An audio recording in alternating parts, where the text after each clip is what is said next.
Ed eccoci nel consueto spazio di approfondimento in collaborazione con lo SPCGL, ma questa volta parliamo con, come capita anche altre volte, con Federconsumatori del Veneto, perché la questione purtroppo emergenziale riguarda in particolar modo il settore delle energie, rincari spaventosi. I pensionati, in modo particolare chi ha delle pensioni anche più basse o altre spese anche da sostenere, perché ovviamente chi è anziano a volte ha delle spese ulteriori da sostenere, si trovano in gravi difficoltà. Non sempre le famiglie possono essere di supporto e allora, siccome Federconsumatori del Veneto ha anche un settore dedicato alle energie, noi abbiamo il piacere di avere collegata con noi, quindi è come averla qui in studio, Nicoletta Bernardi, che è la responsabile del settore energia di Federconsumatori del Veneto. Ben arrivata qui con noi. Grazie, buongiorno a tutti. Allora, ed è proprio con lei che vogliamo fare un po' il punto della situazione. Da un lato per far capire a chi ci ascolta qual è la situazione, perché tanti hanno veramente dei timori, delle paure, temono anche delle situazioni che possono diventare degenerare. Ovviamente voi non avete la bacchetta magica, però avete in mano una grande conoscenza e quindi potete svolgere attività anche di supporto, di consulenza, che è fondamentale per non commettere errori nei momenti difficili. E infatti il titolo Energia, mercato tutelato o libero, coi rincari, conviene cambiare oppure no, è un po' la sintesi di quello che tanti stanno pensando. Cosa sta succedendo? Purtroppo, come abbiamo visto soprattutto dal secondo trimestre del 2021, abbiamo un aumento dei prezzi, in particolare delle materie prime, quindi parliamo di energia elettrica e gas naturale, molto, molto incalzanti. E questo ovviamente fa lievitare le bollette di energia elettrica e di gas naturale, mettendo in difficoltà diversi consumatori. Ovviamente, come si dice nel titolo, per l'energia sappiamo che i mercati sono due, quindi uno è quello del mercato tutelato e l'altro è quello del mercato libero. Come ben sappiamo, il mercato tutelato rispecchia il costo vero, diciamo, quello in borsa della materia prima, e viene semplicemente aggiornato dall'autorità trimestralmente, mentre nel mercato libero le aziende sono libere di concordare direttamente con il cliente finale il prezzo della materia prima. In questo momento potrebbe anche essere conveniente il mercato libero, diciamo così, perché potrebbe fare un prezzo più basso rispetto a quello che propone il mercato tutelato. E in alcuni casi lo stanno facendo, non sappiamo per quanto tempo terranno i prezzi più bassi, però qualche azienda lo fa. Il neo, diciamo così, del mercato libero è che il prezzo fisso, quindi che attualmente magari può essere più basso di quello tenuto nel mercato tutelato, è garantito a contratto magari anche per 12-30 mesi, però l'azienda è libera di fare delle modifiche unilaterali del contratto anche prima dello scadere del termine, diciamo, del prezzo fisso. Per cui il consumatore si trova a dover controllare costantemente, oggi ancora più di ieri, la bolletta e gli importi che vengono applicati. Ecco, infatti, adesso qua stiamo vedendo la slide quale mercato, quindi se resta, perché attenzione, non è che uno che è nel mercato libero può tornare in quello tutelato, se uno esce Sì, o può farlo. allora diciamo che è fattibile questa cosa fino almeno a gennaio del 2024, Ecco, quando è questo è stata importante. fissata per sì, per l'ennesima volta la fine, diciamo, del mercato tutelato. E quindi per ora attualmente una persona può decidere di passare al mercato libero perché magari trova un'offerta vantaggiosa. Nel momento in cui l'azienda del mercato libero dovesse alzare il prezzo e aumentarlo magari al di sopra di quello che fa il tutelato, può rientrare nel tutelato o semplicemente può provare se trova male e rientra nel tutelato.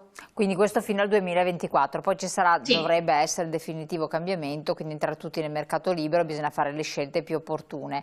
Quali sono un po' le situazioni? Beh, intanto io direi di vedere con una slide, la slide successiva, prezzi al consumo a febbraio, con i dati Istat aggiornati a marzo 2022.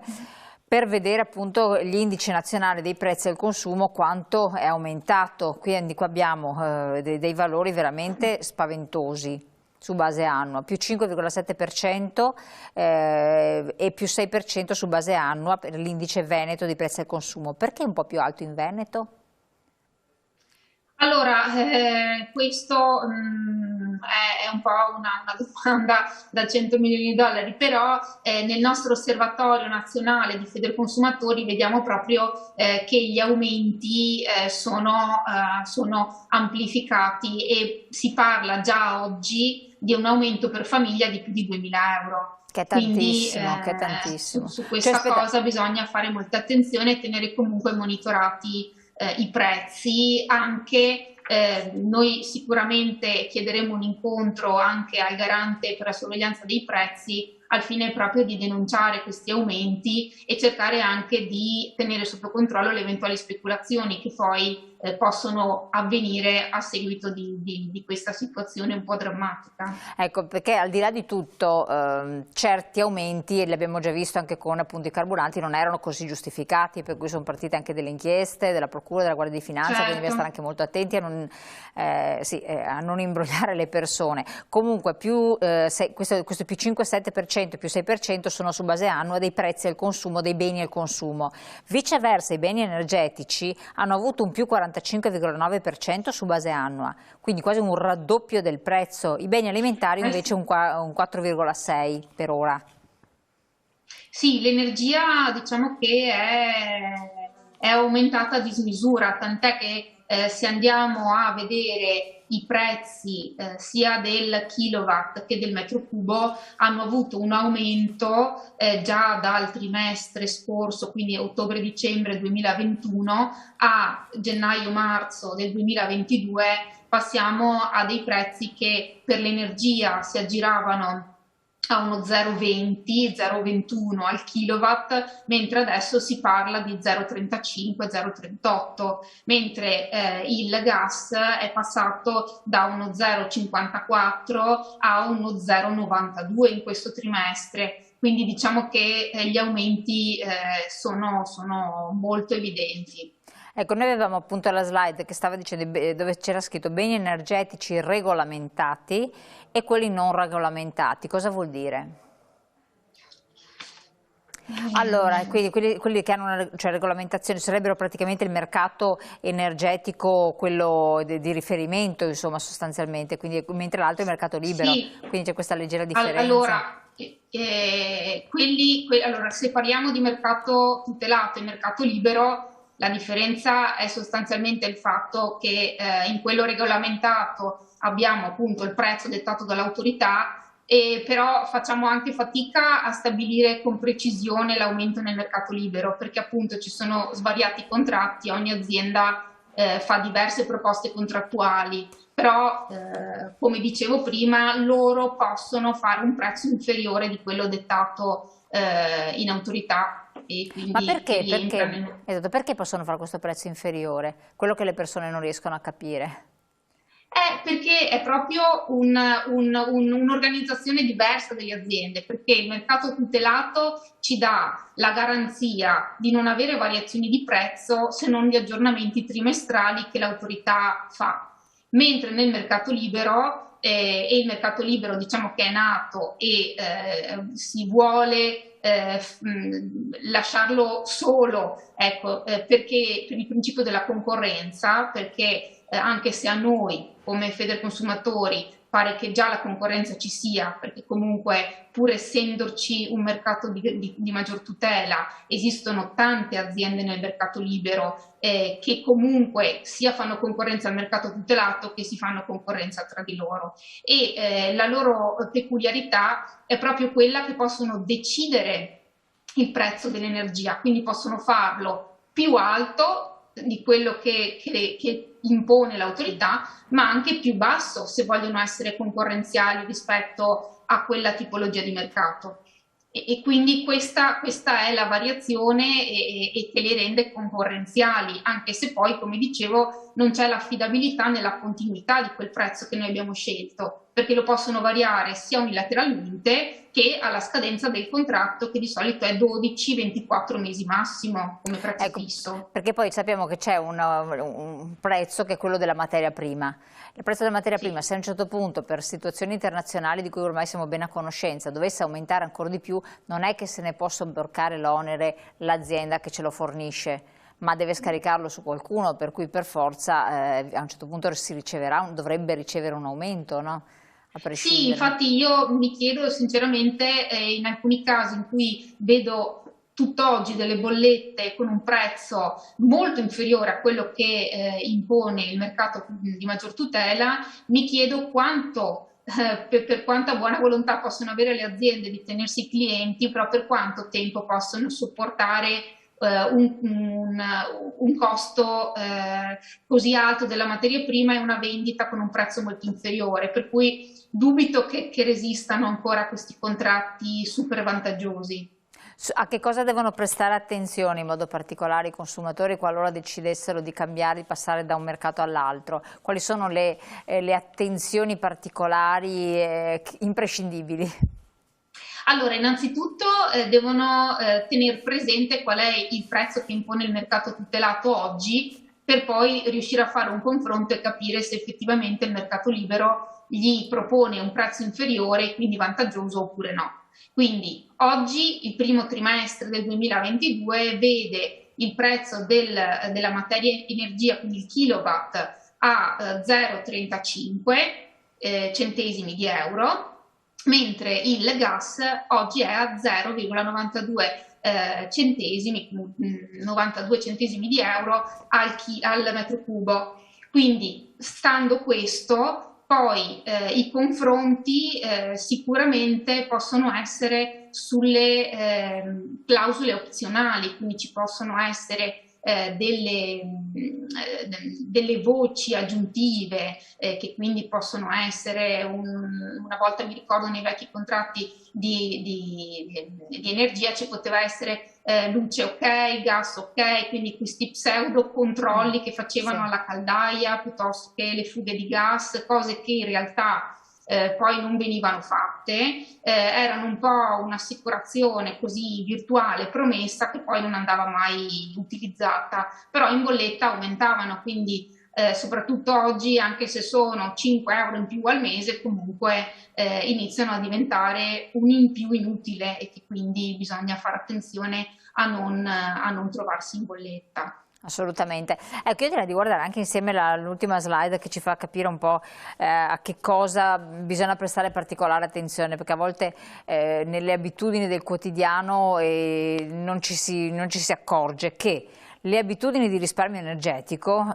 sono un aspetto fondamentale, quindi cambiare un po' le abitudini, vero? Sì, allora, le abitudini che sono quelle più virtuose, diciamo, per il risparmio energetico, sono quelle che vanno dall'isolamento dell'abitazione, quindi gli infissi, il cappotto eventualmente esterno, tenere una temperatura magari costante che si aggira intorno ai 19-20 gradi, porta al risparmio, come un efficace utilizzo degli elettrodomestici. Quindi può essere fare dei lavaggi a non più di 40 gradi per la lavatrice, a non aprire magari il forno mentre è in funzione, usare la modalità ventilato piuttosto che lo statico e una serie di accortezze tipo le lampadine a risparmio energetico, che quindi sono quelle a LED. Tutto questo insieme mi viene in mente anche spegnere completamente, togliere le spine degli elettrodomestici invece di lasciarli in stand-by, anche questo è un piccolo risparmio, ma che poi sommato a tutti gli altri fa la differenza. Ecco, poi ci sono il controllare le voci in bolletta per rendersi conto bene di di cosa si paga, cosa si fa pagare. Sì, sì, sì, infatti, come dicevo prima, del prezzo e delle varie voci, se ci sono voci accessori. Poi, oltretutto, teniamo presente anche che oggi con la legge 636 si impone alle aziende di energia elettrica e gas naturale di non staccare la fornitura ai clienti morosi, ad esempio, ma dà la possibilità di chiedere una rateizzazione senza spese a fronte del versamento del 50% dell'importo della bolletta e poi l'altro 50% lo rateizzano fino a 10 rate mensili e questa è una modalità che è stata fatta proprio per evitare di lasciare i consumatori senza fornitura.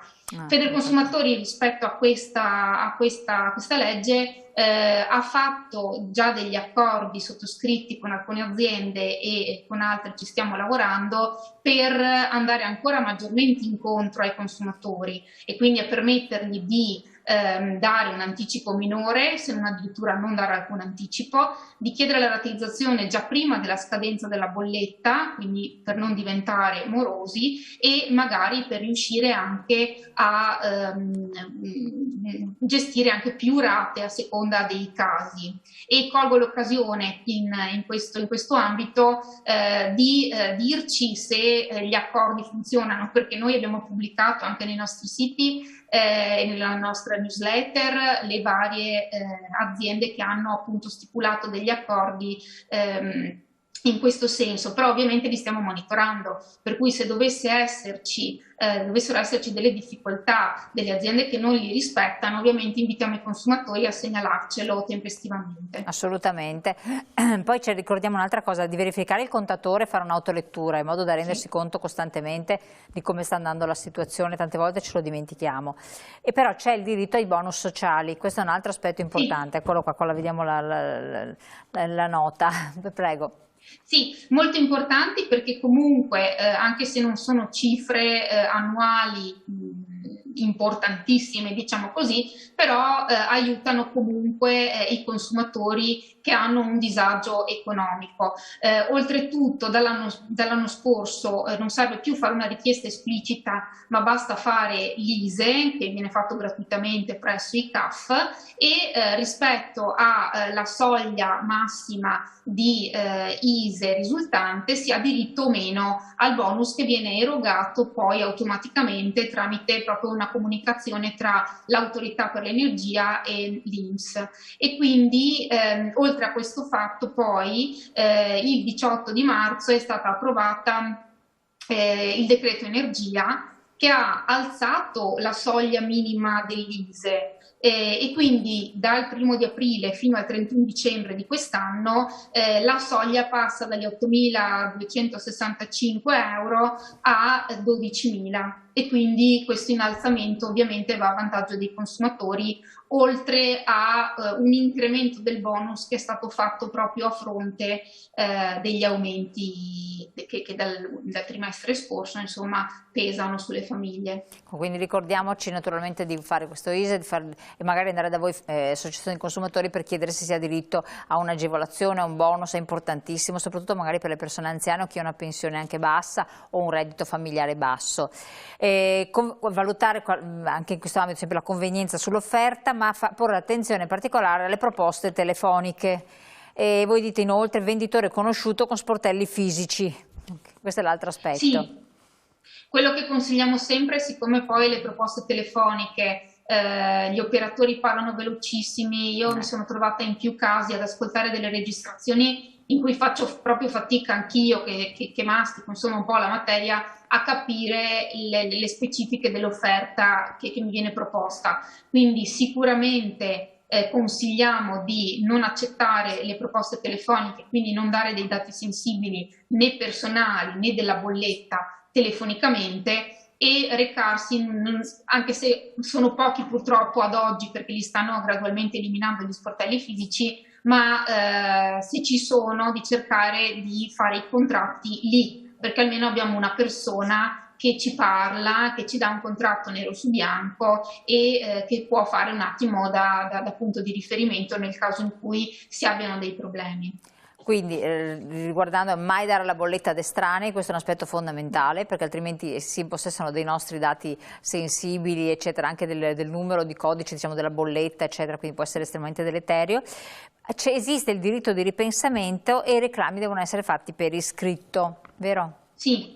Il diritto di ripensamento può essere esercitato dai clienti domestici quando stipulano dei contratti a distanza, quindi che possono essere telefonici oppure a casa, anche se questo veramente lo consigliamo a tutti, soprattutto alle persone anziane, di non far entrare nessuno a casa, perché Questo non si finirà mai di ripeterlo. Questo sì, infatti.